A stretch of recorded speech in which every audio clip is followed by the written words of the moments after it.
Olá, estamos no JBR News especial das eleições 2020, o voto da incerteza, levando até você neste conteúdo, que é uma parceria do Grupo Imagem e Credibilidade, o Jornal de Brasília, as informações das eleições municipais deste ano. Afinal de contas, ontem, domingo, dia 15 de novembro, terminou uma apuração que demorou mais do que o normal. Afinal de contas, os computadores do Tribunal Superior Eleitoral foram atacados mais cedo por hackers, sistema não funcionou direito, enfim, teve problema de computador para todo lado. Acho que foi só lá não, aqui também aconteceu. Enfim, a tecnologia às vezes prega algumas surpresas. E essa eleição acabou pregando muitas surpresas, principalmente no Palácio do Planalto, porque, afinal de contas, os candidatos apoiados pelo presidente Jair Bolsonaro não foram nada bem, para não falar outra coisa.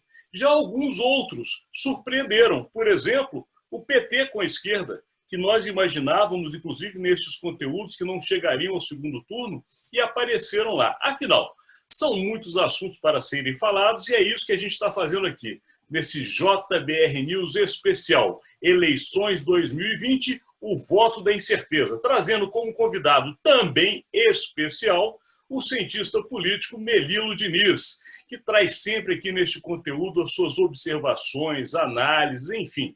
Ele é uma pessoa que entende muito de política e ficou trabalhando praticamente dia e noite nesse último final de semana.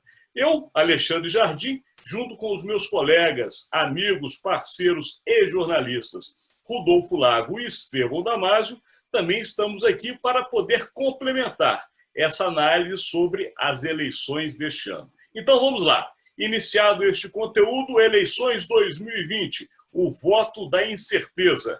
Melilo Diniz, seja bem-vindo mais uma vez ao nosso conteúdo especial. Boa tarde, Alexandre, Rodolfo e meu grande atleticano, não é, que está emprestado às Minas Gerais, Estevão Damásio. É uma alegria estar aqui com vocês, compartilhando. Quero dizer que o nome que vocês encontraram para definir essa experiência, essa conversa, é muito interessante. O voto da incerteza é exatamente isso. E quero dizer que a gente vai ainda conversar muito sobre esse primeiro turno das eleições municipais de 2020, exatamente porque tem muitos ensinamentos e aprendizados para serem feitos, não é verdade? Opa, começou com bola de ouro, como se diz nos campos de futebol. Então vamos lá, Melilo, de você eu vou passar para Rodolfo Lago. O Rodolfo, como você, foi um observador também atento desse período, ficou aí analisando cidade a cidade, movimentações partidárias, candidatos apoiados por um lado, candidatos apoiados pelo outro, enfim. Vamos iniciar com essa geralzona do que aconteceu nas eleições que terminaram ontem, dia 15. Lembrando a vocês, este podcast ou conteúdo especial é feito nesta segunda-feira, direto de Brasília, mas também com uma participação, como bem disse o Melilo, direto das Alterosas, que é o Estevão Damásio. Vamos lá, Rodolfo, está contigo. Oi, pessoal, Alexandre, Estevão, Melilo, nossos amigos aí que sempre nos acompanham, muito obrigado aí sempre pela audiência. Eu acho que a gente tem aí uma série de lições interessantes aí para tirar desse quadro das eleições, né? O presidente Bolsonaro não se revelou um bom cabo eleitoral, né? Ele fez vídeos, especificamente vídeos para 13 candidatos a prefeito de cidades, nem todos de capital, e 9 não conseguiram se eleger, né? Então ele realmente não se mostrou aí um grande cabo eleitoral e acho que isso tem a ver, né, Alexandre Estevão, por uma situação, né? O quadro mostra, e acho até que o número grande de reeleições que aconteceram, de prefeitos que conseguiram se reeleger, é que aquelas pessoas que o cidadão considerou que estavam cuidando bem deles durante essa pandemia, tiveram isso reconhecido. Então, essa postura negacionista, essa postura meio fria com relação à Covid-19 que o presidente preferiu adotar, lhe custou um preço alto, né? E agora nós vamos ter que verificar como essas coisas aí se desenrolam até as próximas eleições, né? A vantagem para ele talvez é que as eleições são daqui a 2 anos e, bom, todos nós torcemos para isso, né? Que a Covid, a essa altura, já não nos impacte tanto quanto está impactando hoje, né? Mas certamente agora teve um impacto forte e fez uma alteração importante no quadro eleitoral, né? Centro, o centro, os partidos, os chamados partidos tradicionais de centro, DEM, MDB, PSDB, se saíram bem. Partidos do centrão, não necessariamente apoiados, com candidatos apoiados pelo presidente, estão fortes, e isso significa que o presidente talvez aí para frente vai ter que sentar com eles para conversar, né? PSD principalmente. E a esquerda volta a mostrar a cara, né? O PT não teve assim um resultado tão bom nas capitais, mas o PT é o partido disputando o maior número de eleições no segundo turno. Então isso é um dado significativo para a gente acompanhar. E também PCdoB, PSOL, que cresceu muito, né? Disputando 2 segundos turnos, né? Sendo que um em São Paulo, o outro em Belém. Isso é, sem dúvida nenhuma, significativo também. Então essa já é a nossa entrada para esse conteúdo especial das eleições, muito bem colocado pelo Rodolfo Lago, já deu uma amplitude para a gente analisar. Mas agora vamos também para o olhar atento e analítico do Estevão Damasio. Está contigo, Estevão. Eu acho que a gente pode tirar, inicialmente, 3 grandes conclusões, né, desse primeiro turno, dessa primeira parte das eleições municipais. O primeiro deles é que Bolsonaro, sim, por ter se envolvido, mesmo que a contragosto, ele aceitou as pressões e teve que abraçar candidatos, coisa que ele só poderia fazer sem partido. Ele estava numa posição cômoda, nós já conversamos sobre isso. Ele poderia se posicionar no segundo turno, mas ele acabou abraçando vários candidatos no primeiro turno, e o desempenho desses candidatos foi ruim, foi muito aquém do que Bolsonaro projetava. Então, teoricamente, ele fica cada vez mais refém do centrão. Ele sai menor do que entrou em termos de influência política. Ele está enfraquecido. Nós temos um outro ponto também interessante. O PT, mesmo sendo o partido que mais vai disputar o segundo turno, não foi uma tragédia como se desenhava, mas o PT e o Lula perdem um pouquinho do protagonismo que sempre fizeram questão de ter. Porque, especialmente em São Paulo, e São Paulo é vital para o PT, o PSOL cresceu muito. O PSOL triplicou a bancada de vereadores na Câmara Paulista e colocou um candidato para disputar com o Bruno Covas. Então, esse crescimento pessoal na cidade mais importante do país pode ter reflexos em termos de alianças da esquerda em 2022 e o PT ter que abrir mão, quem sabe, daqui a 2 anos, de ser o protagonista. Então, são algumas conclusões que a gente pode tirar inicialmente de todo esse processo. E a velha política voltou com força, né? Literalmente, a ojeriza política que foi registrada em 2016 e em 2018 morreu literalmente na praia, né? Você vê um ressurgimento de siglas como PSDB, Democratas, MDB, que vem forte também, e rostos super tradicionais. Caciques voltaram com força ou estão tentando voltar com força. Então, são mais ou menos essas primeiras conclusões. Mas, como o Melilo falou, tem muita água para passar debaixo da ponte ainda. Bem dito, Estevão Damasio. Essa primeira rodada é justamente para a gente dar essa geral, para que o nosso seguidor, quem nos acompanha, entenda um pouco desse retrato, dessa fotografia que se mostra nessa segunda-feira, dia posterior ao resultado das eleições. E vamos agora para esta análise geral de Melilo Diniz. Está contigo, Melilo. Alexandre, obrigado. Claro que a análise política ela sempre tem um desafio, que é a pressão da emoção do momento. Nós estamos muito em cima da eleição, não é? Do primeiro turno, foi ontem, A gente ficou aí até meia-noite, 1h vendo os números, e hoje cedo eu mesmo passei parte da madrugada tentando ver a consolidação de alguns números, e acredito que a gente tem sempre o desafio de oferecer pontos de vista, que são sempre a vista de vários pontos, cada um tem alguma coisa para suscitar, mas também pontos cegos. Eu estou muito interessado, Alexandre, na quantidade de abstenção eleitoral e também na quantidade de brancos e nulos nessa eleição municipal.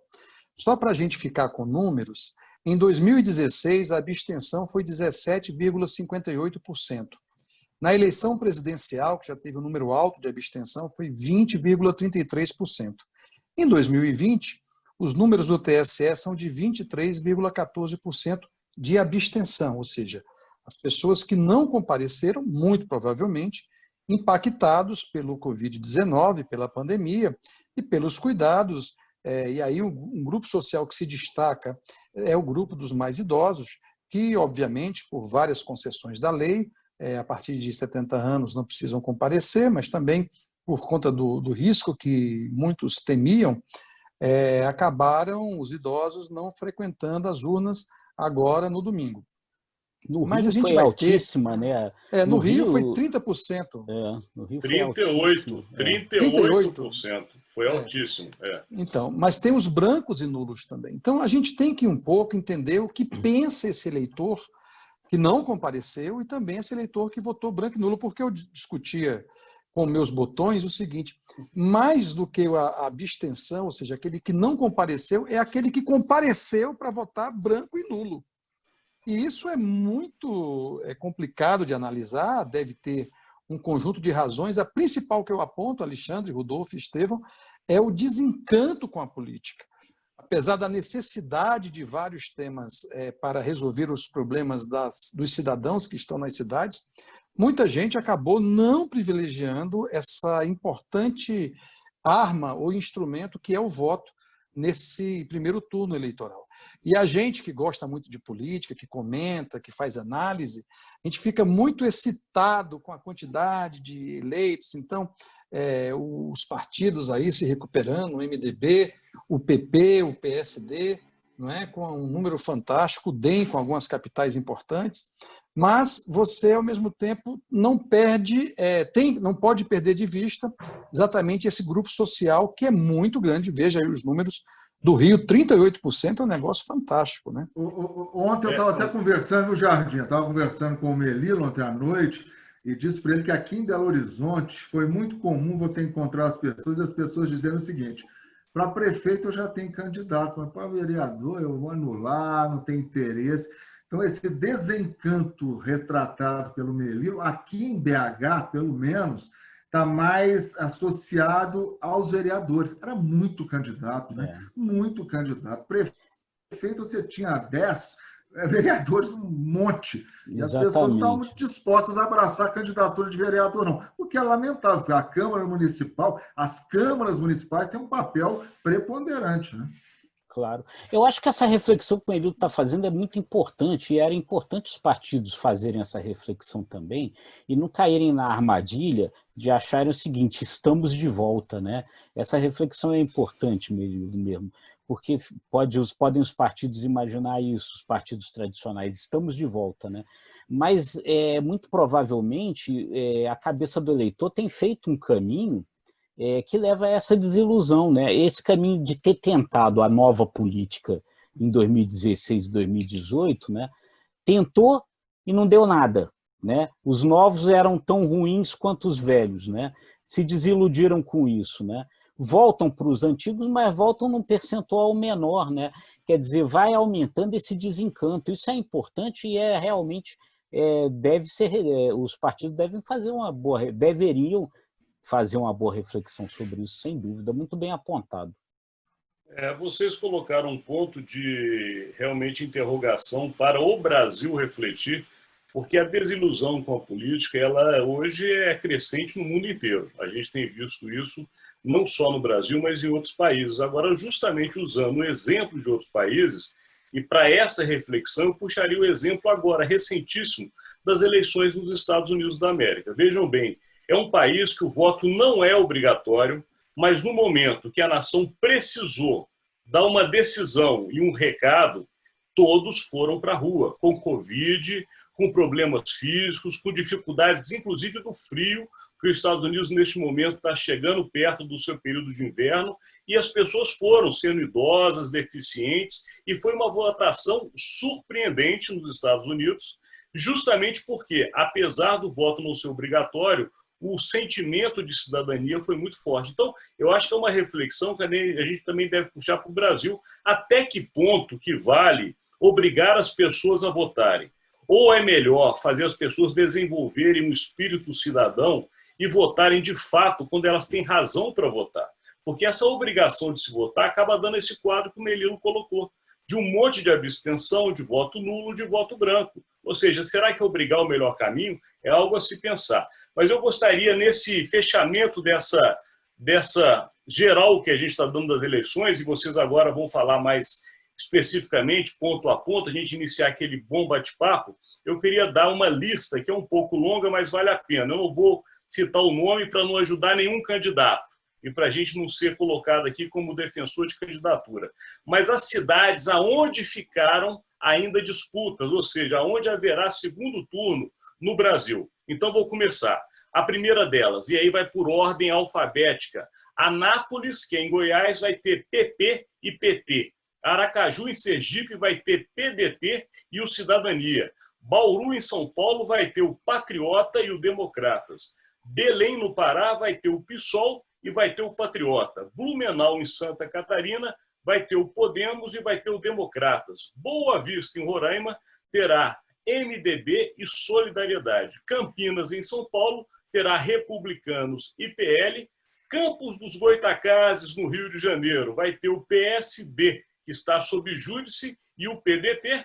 Canoas, no Rio Grande do Sul, terá PSD e PTB. Cariacica, no Espírito Santo, terá Democratas e PT. Caucaia, no Ceará, terá PSD e o PROS. E Caxias do Sul, no Rio Grande do Sul, terá PT e PSDB. E para fechar esta lista, teremos ainda Contagem em Minas Gerais com PT e Democratas, Cuiabá em Mato Grosso com MDB e Podemos, Diadema em São Paulo com PT e PSD, Feira de Santana na Bahia com PT e MDB, Fortaleza no Ceará com PDT e PROS, Franca em São Paulo com PSD e MDB, Goiânia em Goiás com MDB e PSD, Governador Valadares em Minas Gerais com PSD e PSC, Guarulhos em São Paulo com PSD e PT, João Pessoa na Paraíba com Progressistas e MDB, Joinville em Santa Catarina com PSD e Novo, Juiz de Fora em Minas Gerais com PT e PSB, Limeira em São Paulo com PSD e Podemos, Maceió em Alagoas com MDB e PSB. E aí eu vou parar no M, porque ainda temos o resto da lista, mas só para se ter uma ideia, e aí volta para vocês debaterem como ficou misturada a questão partidária no segundo turno. Não houve uma hegemonia de um partido, apesar da gente ter visto crescimentos de esquerda, os partidos se... A questão da sigla, e eu volto para vocês, talvez não esteja sendo mais tão importante quanto o nome dos candidatos. É outra reflexão a fazer. Volto então agora a Rodolfo Lago. Está contigo, Rodolfo. Não, Alexandre, isso aí que você pontuou é importante. Você sabe quantos partidos disputam somente o segundo turno nas capitais? 17 partidos diferentes disputam eleição no segundo turno das capitais. É impressionante, né? É um número impressionante de partidos, é uma fragmentação realmente muito grande, né? Eu acho que outro aspecto importante dessa eleição, e a gente vinha de tempos aí de polarização muito forte, né? Foi essa fragmentação partidária, né?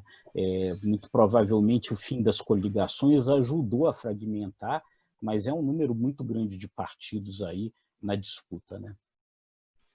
Melilo, vou voltar a você depois do... Aliás, meus amigos, agora iniciamos aquele momento que não tem mais ordem. A gente faz aquela primeira rodada geral, cada um falando do do seu posicionamento e da sua análise, e agora a gente entra naquele momento bate-papo. Então, eu não vou ficar aqui mais falando quem tem que dizer. Cada um vai pontuando a sua necessidade com aquela elegância que vocês sempre fazem. Então, eu vou só chutar a bola para o pé de Melilo, que é o nosso convidado. Está contigo, Melilo. Obrigado, Alexandre. Muito rapidamente, me parece que essa disputa das 57 cidades onde haverá segundo turno vai ajudar a gente a pensar melhor como é que fica o quadro partidário e a capacidade que cada grupo desse terá de se colocar diante dos cenários brasileiros. De todo modo, eu queria fazer só dois pontos. O primeiro é o seguinte: não podemos confundir a eleição municipal com qualquer perspectiva nacional e vice-versa. No Brasil, há uma complexidade nisso muito grande. A segunda questão é a hipótese de transferência de votos no segundo turno. Muita gente soma os grupos políticos. Então, por exemplo, em Fortaleza, você tem PDT e PROS, em terceiro lugar o PT. Aí muitas pessoas fazem o seguinte cálculo: bom, o PDT é muito mais próximo do PT do que o PROS, é provável que os votos da candidata do PT migrem para o PDT. Não é assim que funciona, é uma nova eleição, é fundamental que a gente tenha... Mesmo porque, Melilo, lá em Fortaleza, o Roberto, o atual prefeito, ele apoiou o candidato do PDT e ele não é muito amigo da Luiziane, não, ao contrário. Claro. Então, a taxa de transferência nos estudos da ciência política é no máximo em torno de 20% dos votos. E olha que, assim, com muito esforço. Então, é importante que para as análises futuras, e a gente vai estar aí depois do dia 29 de novembro retomando algumas avaliações, para que a gente possa entender como é que funciona isso. Não é matemática pura e simples, não é? E você tem razão sobre a diferença entre o grupo que hoje está na Prefeitura de Fortaleza e a Luiziane Lins, não é? Do outro lado, você tem aí experiências como Contagem, não é?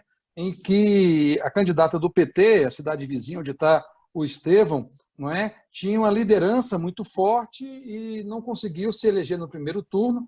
E aí, de repente, aparece aí um candidato do DEM, que nem é o partido do governador, é um candidato novo, que vem trazendo aí uma pressão sobre a candidatura e vai para o segundo turno. A gente vai ter que acompanhar com muita atenção, porque Contagem é uma cidade com características muito específicas, operária, industrial. E ao mesmo... Falar nisso, Melilo, eu acho interessante o PT, que perdeu feio em Belo Horizonte e São Paulo, mas perdeu feio. Nilmaio, que ficou lá na rabeira, a mesma coisa em São Paulo. Né? O Tato também deu uma recuperadinha, mas ficou na rabeira. Lembrando, Estevão Damasio, que Nilmário é Nilmário Miranda, que foi, inclusive, ministro dos governos petistas, e Gilmar Tato, um deputado que foi também da liderança do PT nos governos petistas. Volta contigo. Pois é, o PT está disputando São Bernardo e Contagem, que são cidades operárias industrializadas com alto recolhimento, por exemplo, de IPTU. Então, são municípios que orbitam duas das grandes capitais brasileiras na região sudeste, são estratégicos para o PT compensar um pouquinho essa derrota em BH e em São Paulo.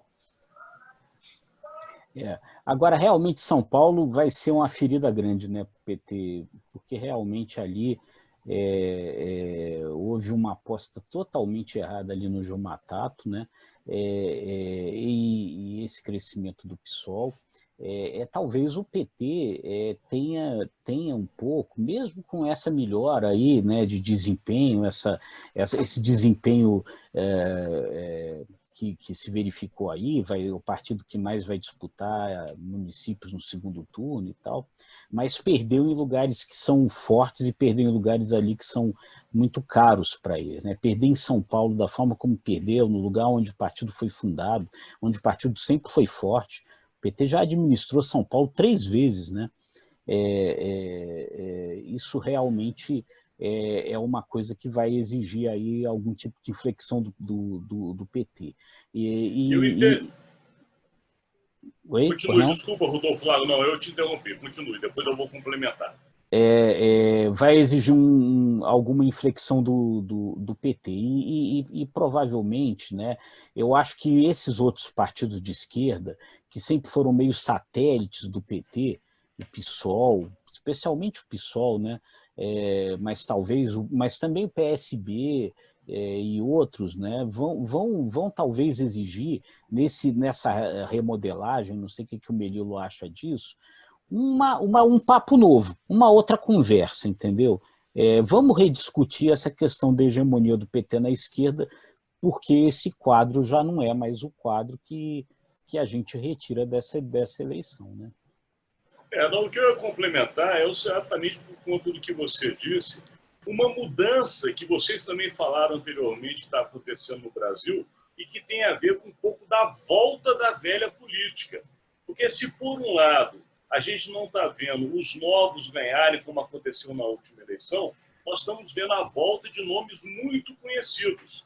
E neste momento que eu gostaria de concluir aquela lista relacionada às cidades que ainda terão segundo turno, para que vocês possam também finalizar essa parte das análises. Então, como a gente tinha parado em Maceió, Alagoas, a gente continua a nossa lista nas cidades, melhor dizendo, que terão segundo turno ainda, que é agora, na sequência, Manaus. Olha só, Manaus já é interessante. Manaus faz a volta de um cacique político, que é Amazonino Mendes. Amazonino Mendes já foi tudo no Amazonas. E agora volta liderando a prefeitura, que também já administrou.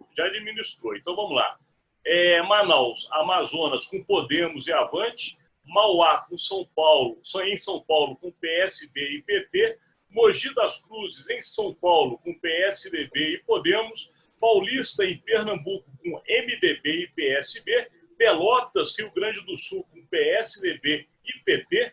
Petrópolis, no Rio de Janeiro, com PSB e PL, Piracicaba, em São Paulo, com PSDB e Democratas, Ponta Grossa, no Paraná, com PSC e PSD, Porto Alegre, no Rio Grande do Sul, foi uma surpresa, com MDB e PCdoB, Porto Velho, em Rondônia, com PSDB e PP, Praia Grande, em São Paulo, com PSDB e PSL, Recife, Pernambuco, uma disputa familiar com PSB e PT, Ribeirão Preto, em São Paulo, com PSDB e PSB, Rio Branco, no Acre, com PSB e PP, Rio de Janeiro, com republicanos e democratas, Santa Maria, no Rio Grande do Sul, com PP e PSDB, Santarém, no Pará, com democratas e PT, São Gonçalo, no Rio de Janeiro, com PT e Avante, São João de Meriti, no Rio de Janeiro, com democratas e PSC,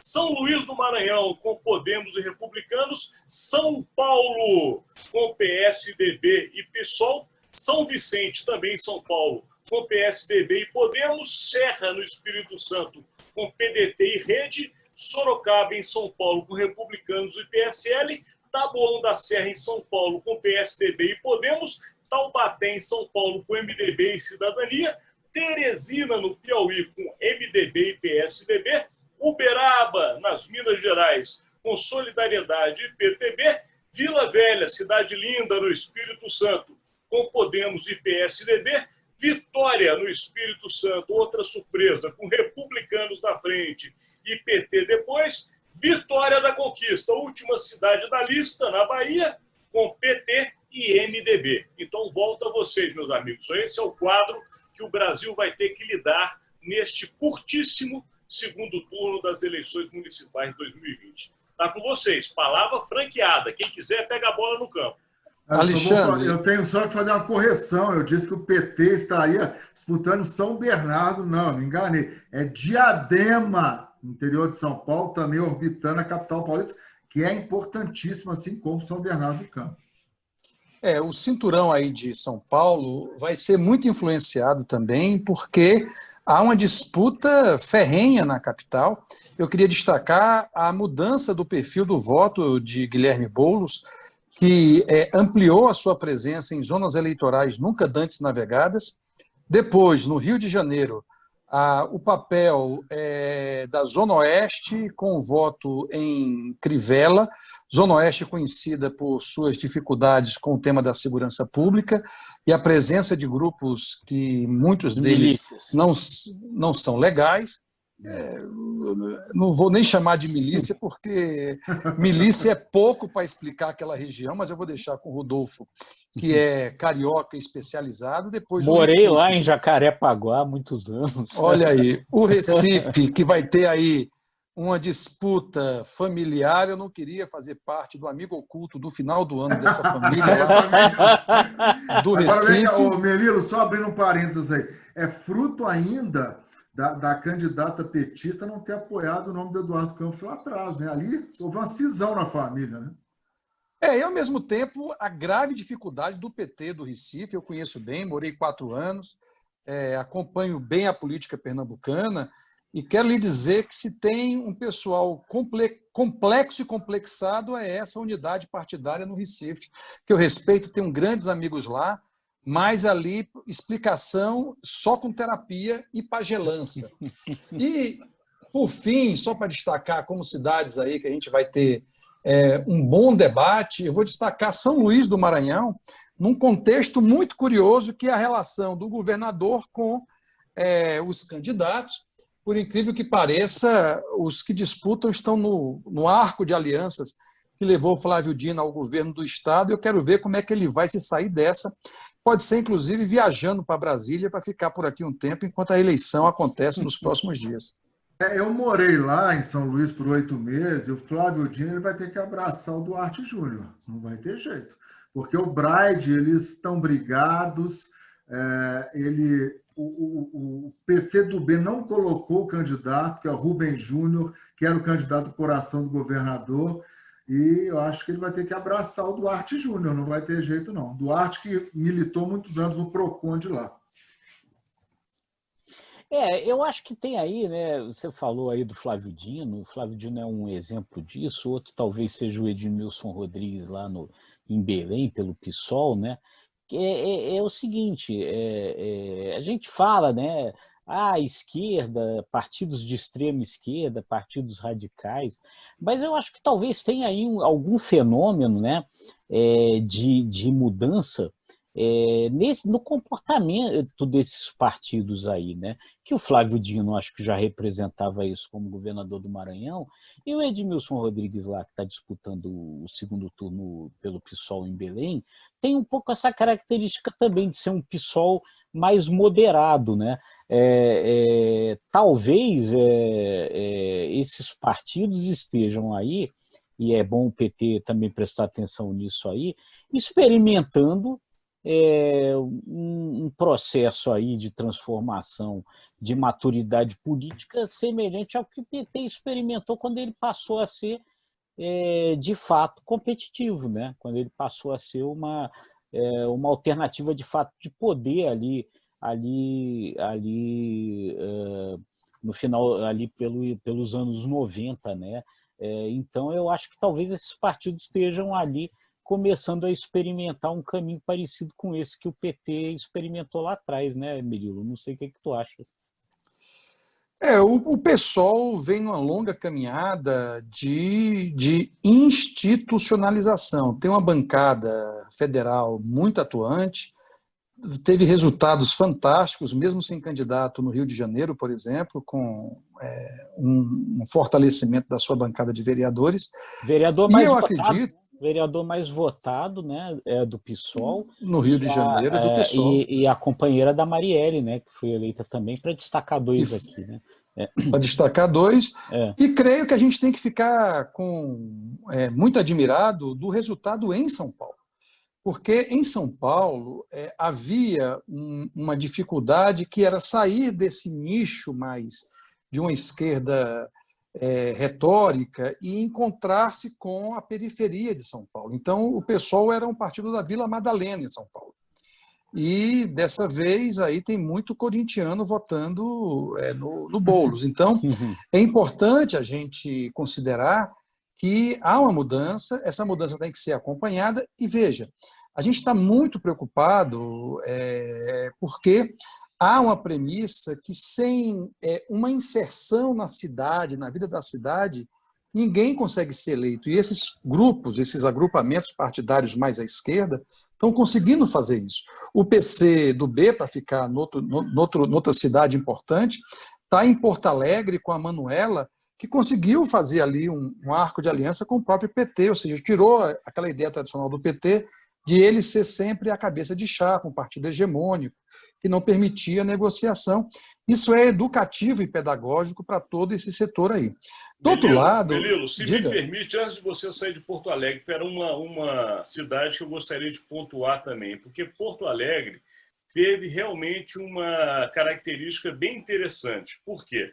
Porque apesar de Manuela Dávila ser PCdoB, na campanha, inclusive, para a libertação do ex-presidente Lula da cadeia, ela estava com a cara dela exposta na frente, ela abraçada com os petistas. Foi a vice do Haddad. Ela foi a vice do Haddad. E no Rio Grande do Sul houve uma cisão, porque justamente o candidato do MDB, que é o Marcelo Mello, ele só chegou no segundo turno e em primeiro lugar, claro, a diferença foi pequena, mas chegou à frente de Manuela Dávila, que liderava todo o tempo a campanha. Por quê? Porque justamente um petista histórico do Rio Grande do Sul, que é o Fortunati, abriu mão da sua candidatura e mandou todo mundo votar no MDB.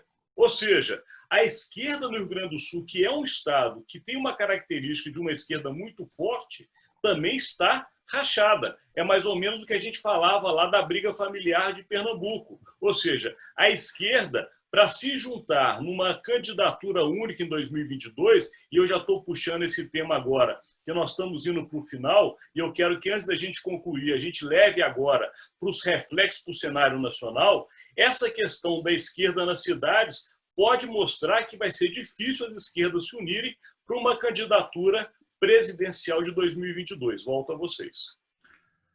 Deixa eu só aproveitar, eu acho que você deu um excelente gancho, eu também considero difícil uma união, embora esse pleito municipal dê àqueles que sonham com uma esquerda unida a esperança ao ver o protagonismo do PT não cair por terra, longe disso, mas começar a ficar um pouco mais arenoso, né? Eu acho que terá reflexo sim, mas eu acho difícil a esquerda se unir completamente em 2022. Mas antes eu queria saber de vocês rapidamente, Jardim, eu peço licença. Segundo turno, 14 dias, dá para virar? E as alianças serão pragmáticas, Melilo? Claro que serão pragmáticas, porque o que interessa é resolver a eleição. Depois o debate ideológico fica na hora de contratar ou demitir secretários, e a gente conhece bem como é que funciona isso. Agora, eu queria entrar aí rapidamente só no tema, e aí, dizendo que esses papos vão continuar, a gente vai aí continuar discutindo amanhã mesmo. Rodolfo Lago dará suas preciosas e precisas análises numa live comigo lá no Instagram, eu e ele, às 18 horas de amanhã. Vamos estar batendo mais papo sobre isso. Bem lembrado. E dá o endereço desse Instagram, para que todo mundo possa acompanhar. Olha, vai ser no meu Instagram, @Melilo Diniz, com 2 L's no Ló, Melilo Diniz, e, obviamente, desse grande personagem da análise e do jornalismo do Brasil, que é Rodolfo Lago. Seu endereço é @Rodolfo Lago. Não é? Então, nós vamos estar aí amanhã juntinho, já está circulando pelas redes sociais. Aí todo mundo me perguntando quem é essa figura belíssima. Eu digo, olha, ele torce para o Fluminense, mas é meu amigo. Então, que hora será? Que hora será importante? 18 horas, terça-feira, amanhã. Agenda aí, ó. Pá, tica aí. Amanhã, 18 horas. Terça-feira, a famosa amanhã. Não é? E certo. Às 18 horas estaremos juntos. Mas eu queria só dizer o seguinte, eu suspeito que a unidade e não a união tende a acontecer, Estevão, exatamente pelo grau de desespero. Esse quadro que nós temos agora, e o quadro de 2018, talvez dê maturidade e desespero de compreender que, sem abrir mão de algumas arengas, sem superar alguns ressentimentos e sem estabelecer alguns programas concretos para o Brasil, as esquerdas vão ficar a ver navios mais uma vez.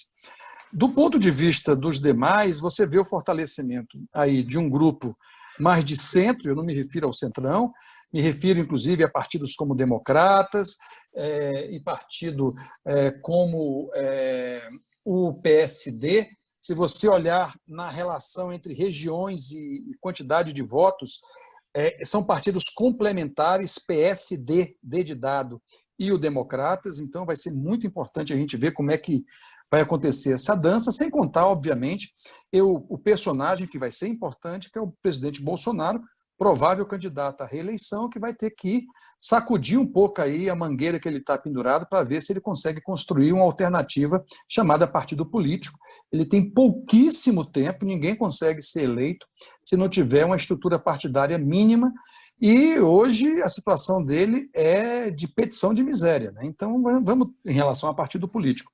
Então, Nessa vamos linha, considerar isso. Desculpe interromper vocês, meus amigos, é que nós já estouramos 40 minutos, já estamos com 41 minutos, esse bate-papo é bom, mas a gente agora vai ter que passar para aquele momento de encerramento. E eu gostaria, então, de pedir a vocês, para a gente iniciar justamente uma última rodada, como a gente fez no início, que nós demos uma geralzona do que aconteceu ontem. Vamos fazer agora uma análise do que pode acontecer com relação a 22 em cima dessas eleições. Uma análise geral nacional em cima do que vocês têm como visão analítica e sempre muito boa. Eu só acrescento uma coisa. Eleição, pelo que eu sempre ouvi, só uma coisa não pode acontecer, é o candidato perder. O resto vale tudo. Então está com vocês aí. Então, bom, posso começar aqui rapidamente aqui fazendo esse Claro. apanhado, né? Eu acho a primeira coisa, esse quadro que se verificou aí, do mau desempenho do Bolsonaro, né? Dos candidatos apoiados por ele e tal, era um quadro. A FGV tinha feito uma pesquisa aí, fez uma pesquisa recente, ouviu 20 mil pessoas aí pelo país, que já apontava que boa parte das pessoas ali que tinham optado pelo Bolsonaro e não eram aqueles bolsonaristas raiz, agora estavam decepcionadas com ele, né? E a Datafolha fez uma pesquisa também importante lá em São Paulo, mostrando a altíssima taxa de rejeição que ele estava em São Paulo aí. Mas tinha uma coisa nessa pesquisa da FGV que era importante, que eles perguntaram, era o seguinte, os caras diziam, olha, realmente nós estamos muito decepcionados com o Bolsonaro, mas se o outro candidato for de esquerda, a gente vai votar no Bolsonaro de novo. Então, realmente acho que o grande risco para a esquerda é se continuar apostando nessa polarização. Essa aposta nessa polarização não é inteligente. Tá? Já ficou claro que nessa polarização a correlação de forças não pende para a esquerda.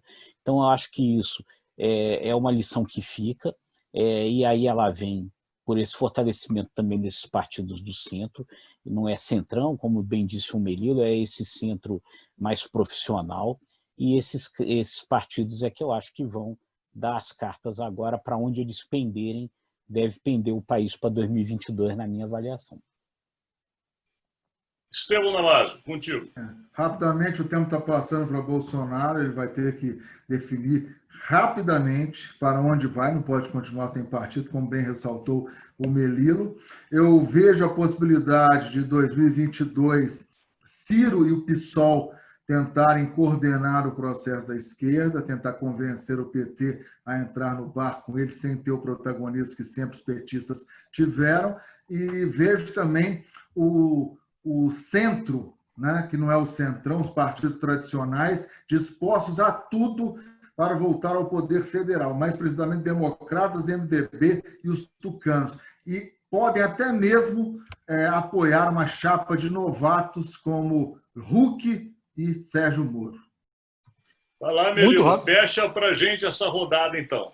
Muito rapidamente, só para dizer que eu creio que 2021 é um ano decisivo para qualquer tipo de pretensão eleitoral, exatamente porque, na minha avaliação, vai ser um ano muito mais difícil do que foi 2020, especialmente na economia. E, como dizia o assessor do Bill Clinton, é a economia que talvez seja um elemento importante para a gente estar analisando. Depois, me parece que ainda haverá muita água por debaixo da ponte partidária, porque exatamente Não tem bobo nesse jogo, e esse jogo vai prescindir de muita inteligência e credibilidade. Não é? É por isso que o nome desse grupo importante é Imagem e Credibilidade, que vocês são os especialistas de estabelecer como é que isso funciona no dia a dia da política. Muito obrigado pelo convite mais uma vez, uma alegria estar com vocês, e quem puder aí assistir aí o Rodolfo Lago, essa grande figura vai ser um imenso humana, prazer. Vai ser uma alegria também estar ali batendo um papinho com ele sobre a continuidade desses temas que conversamos hoje. Melilo, difícil é ter que encerrar esse conteúdo. Isso que é difícil, não há especialista que consiga. Mas chegamos a 45 minutos e 30, temos que encerrar. Agradecemos aos seguidores que nos acompanharam até aqui. Precisamos falar com todos vocês que ontem estiveram na nossa live. Ela foi iniciada, mas problemas técnicos impediram que ela continuasse. Foi um conteúdo feito especialmente para você, mas outras oportunidades surgirão. Chegará aí o final do segundo turno, quem sabe? Lá teremos uma nova live do Imagem e Credibilidade sem problemas técnicos, é o que esperamos. Encerramos agora esse JBR News especial, Eleições 2020, o voto da incerteza. Lembrando a você que amanhã o JBR News volta no seu horário normal e também no seu conteúdo tradicional, trazendo o fato do dia. Hoje foi um conteúdo especial, onde recebemos o cientista político Melilo Diniz. Até amanhã, meus amigos. Tchau, pessoal. Um abraço. Muito obrigado, um abraço.